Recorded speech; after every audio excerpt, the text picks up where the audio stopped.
This painting went crash, fell to the ground, but I fixed it with this.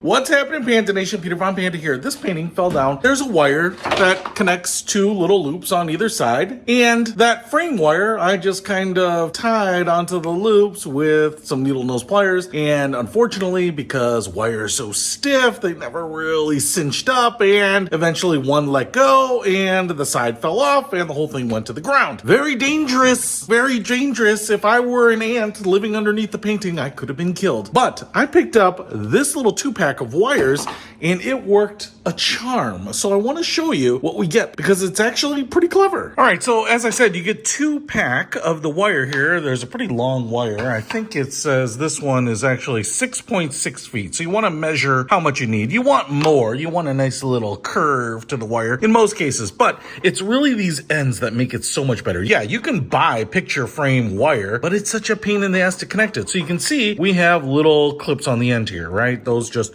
push in just like this, right? So you can clip it onto those little hooks, but it's this piece, this little cylinder here that makes it so much more interesting. What you can probably see is the crimped end of the wire is kind of just peeking out this side and you can pull on it. And so it is captive in there and it won't slide back. There's probably a little cam or teeth or something. So it won't slide back, so you can adjust it, take up the slack that you need so that you have just enough wire. Now, what if you go overboard? What if I pull it too tight? Oh yeah. Well, what you can see here is on the bottom, this little barrel pushes in and that will release it. So now when that is pushed in, you can actually push the wire or pull it. That's going to be the easier way back in so you can take up some of that slack. But man, this is so much easier than picture frame wire in the past. Just adjust it to whatever size you need. Actually, I had a little bit of extra length there. I just let it hang straight down so you can't see it. So if you want to hang a picture frame without the hassle that our forefathers put up with, I'll put a link to these wires in the description below. Peter Von Panda.